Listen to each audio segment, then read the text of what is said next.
Buenas, nosotros somos el grupo 3, conformado por Roxana Espinal, Penélope Dorne, Cheylin Escaño, Ámbar Gilbert y Emarlyn de León, y estaremos explicando eficiencia y equidad. Buenas, mi nombre es Roxana Espinal y soy la encargada de hablarles sobre los recursos escasos y de los diferentes métodos que existen para asignar a estos.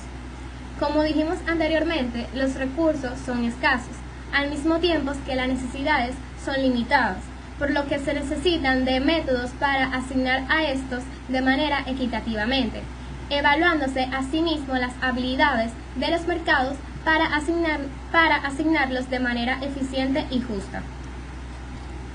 Entre estos métodos tenemos al precio de mercado, que sucede cuando un mercado asigna un valor específico a un recurso escaso. Las personas que pueden obtener este recurso son aquellas quienes están dispuestas a pagar por este precio. Tenemos el método mando, que asigna los recursos mediante órdenes o instrucciones que da alguien con autoridad. La regla de la mayoría, también conocida como votación, este método es efectivo cuando las decisiones afectan a muchas personas y el interés personal debe de ser eliminado con el objetivo de que los recursos se asignen eficientemente. El método concurso asigna los recursos a un ganador o a un grupo de ganadores. Este método es eficiente cuando los esfuerzos de los participantes son difíciles de supervisar y se recompensan de manera directa. El atender al primero en llegar. Este método asigna los recursos entre quienes los soliciten primero. Este método solo funciona cuando los recursos pueden atender a un cliente a la vez. La lotería asigna los recursos entre quienes eligen un número ganador o simplemente tienen suerte. El método de las características personales asigna los recursos entre quienes tienen los rasgos correctos. Este método puede ser inoportuno para las mujeres y para la minoría. Y para finalizar tenemos el método de la fuerza, quien tiene un rol muy importante en la asignación de recursos. Históricamente, la guerra ha desempeñado un papel crucial en la asignación de los recursos, pero al mismo tiempo este método le permite al Estado transferir el dinero de las personas adineradas a las personas menos afortunadas. Gracias. Bien, mi nombre es Penélope Dorne y yo estaré presentando ejemplos de cada método de asignación de recursos que ilustren cuando funciona bien. Como primero tenemos el precio del mercado.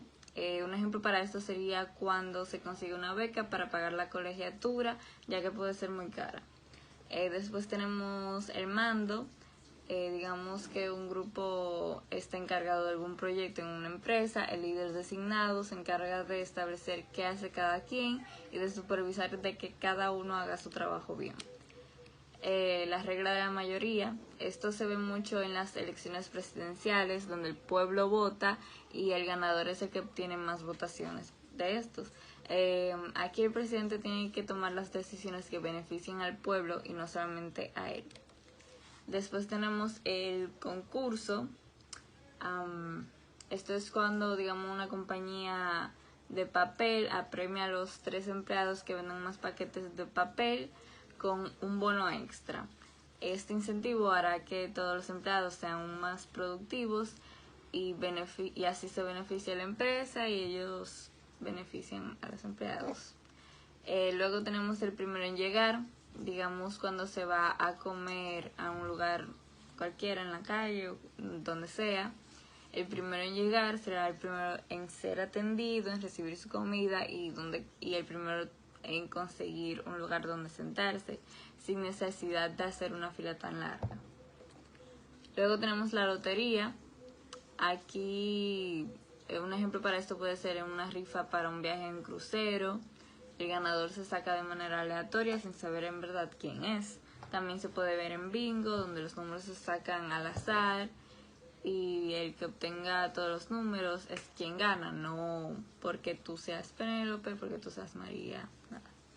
Luego están las características personales. Digamos que que haya una audición para algún papel en una película y se busca un actor con ciertas características que pueda hacer ciertas cosas, o cuando se necesita anunciar o presentar algún evento, se requiere de una persona que hable claro y con seguridad. Luego está la fuerza, como cuando alguien es maltratado, el Estado tiene la fuerza suficiente para protegerlo y castigar al que maltrata. Bien, ahora yo estaré presentando ejemplos de los métodos que ilustren cuando funcionan mal. Bien, en cuanto al precio del mercado, se puede ver cuando el ingreso de una persona disminuye y ya no puede seguir pagando clases de natación en un club privado, tendrá que buscar alguna otra forma. Luego está el mando. Digamos que cuando en una empresa uno de los empleados utiliza la maquinaria o cualquier otro recurso para obtener beneficios utilizando esa maquinaria sin permiso del jefe, básicamente. Luego está la regla de la mayoría, cuando en las votaciones son alteradas para así el candidato conseguir la presidencia y beneficiarse a sí mismo, conseguir el poder, básicamente. Luego está el concurso, cuando se hace alguna trampa o se convence al juez de que debe serlo ganador, o incluso perjudicando a la competencia. Después tenemos el primero en llegar.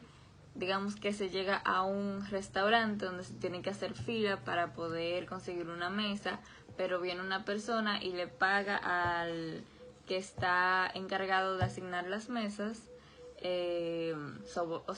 la persona lo soborna para conseguir un puesto antes, para que le concedan el paso. Luego está la lotería. Esto pasa mucho en los casinos, que alteran las máquinas o incluso los juegos de mesa de azar. Los convencen de que están ganando de a poco, pero en verdad le están quitando más de lo que se ve. Luego están las características personales. Digamos que se presenta un hombre, 2 mujeres y una persona de color a una oferta de trabajo, pero el trabajo se le ofrece al hombre simplemente porque se cree que los otros son inferiores. Después tenemos como último la fuerza. Esto se ve cuando un país utiliza sus fuerzas militares para atacar y perjudicar a otro. Muchas gracias. Beneficio marginal de un bien o un servicio. El beneficio marginal es el beneficio que una persona recibe por consumir una unidad más de un bien o un servicio. Este se mide como la cantidad máxima que una persona está dispuesta a pagar por una unidad más. ¿Qué es el excedente del consumidor y cómo se mide? El excedente del consumidor es cuando una persona compra un bien o un servicio por un precio menor de lo que ellos consideran que vale, entonces reciben un excedente del consumidor.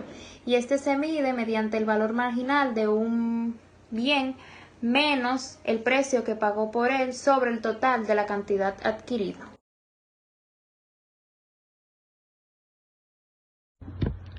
Buenas, mi nombre es Ámbar Gilbert, ID 1094357, y yo les voy a estar hablando sobre la relación que existe entre el costo marginal, precio mínimo y oferta. Yo les voy a empezar diciendo algunas definiciones para así ir haciendo la relación entre ellos. El costo marginal es el costo de yo producir un bien o un servicio. Esto se vendría relacionando, ya que un ejemplo, si nosotros producimos medias, entonces el costo de yo producir un par de medias es mi costo marginal. Entonces, el precio mínimo es el precio en el que yo debo vender mi producto para recuperar mi costo marginal.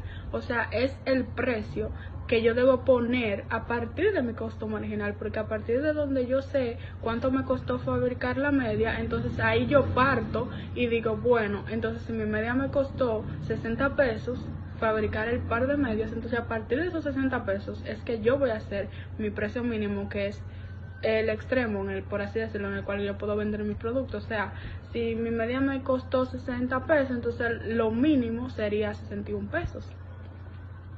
Entonces, se relaciona también en oferta, porque a partir de mi precio mínimo es que yo voy a ofertar. Un ejemplo, si yo digo, bueno, me costó 60 pesos, entonces yo lo pongo a 65 y así esa es mi oferta, pero ya yo sé cuál es mi precio mínimo a partir de mi costo marginal. Yo voy a seguir explicando y ahora vamos a hablar del excedente del productor y cómo se mide.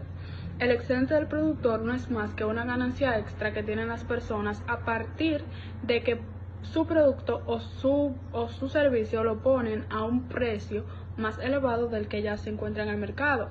Por ejemplo, si yo estoy vendiendo una lata de miel y la lata de miel en el mercado tiene un precio en específico ya establecido y yo decido venderlo, un ejemplo, la lata de miel tiene un precio de 100 pesos y yo decido venderlo a 120 pesos, o sea, un precio más elevado, esto es la ganancia extra que yo voy a tener. Los 20 pesos son la ganancia extra que yo voy a tener a partir de mi lata de miel. Entonces, vamos a hablar ahora de cómo se mide.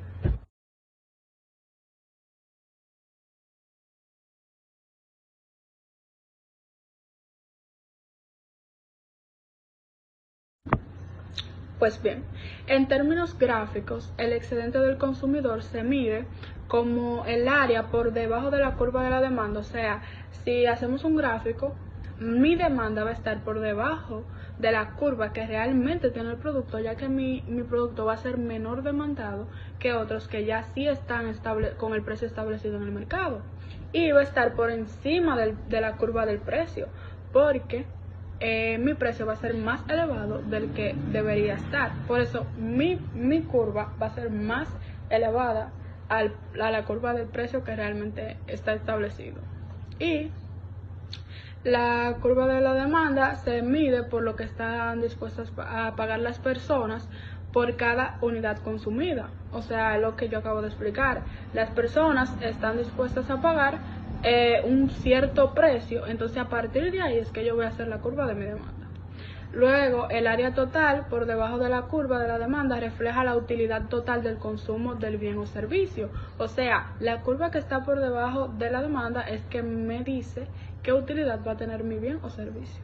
Entonces, si se resta el área del precio que pagamos por cada unidad, se obtiene el excedente del consumidor. O sea, si yo resto los niveles de las cosas antiguas que acabo de decir, entonces me va a dar lo que es el excedente del consumidor cuando yo resto lo que está dispuesta a pagar una persona y cuál es mi demanda. Esto, cuando yo resto eso, entonces me da el excedente del consumidor. Gracias.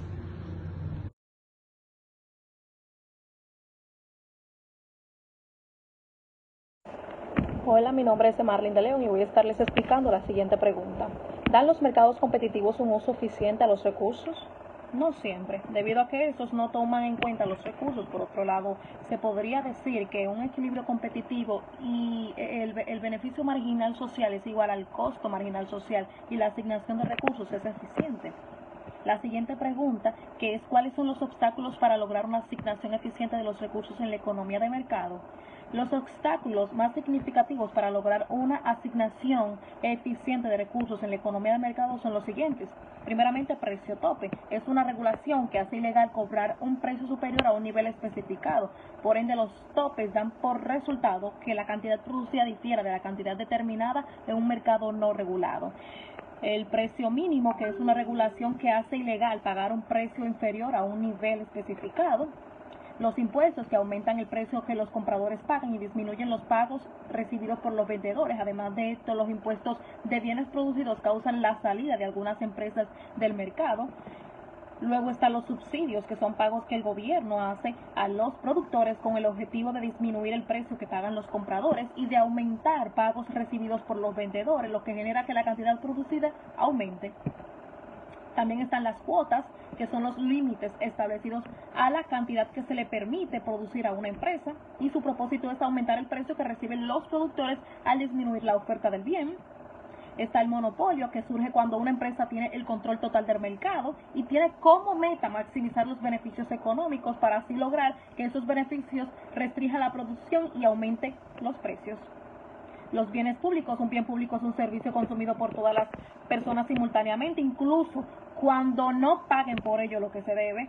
Y también están los costos externos. Este es un costo que recae no en el productor, sino más bien en otras personas. Un ejemplo de este puede ser el mantenimiento de las calles y medio ambiente. Y por último, y no menos importante, el beneficio externo o externalidades. Este es un beneficio que reciben personas distintas al comprador del bien. Muchas gracias.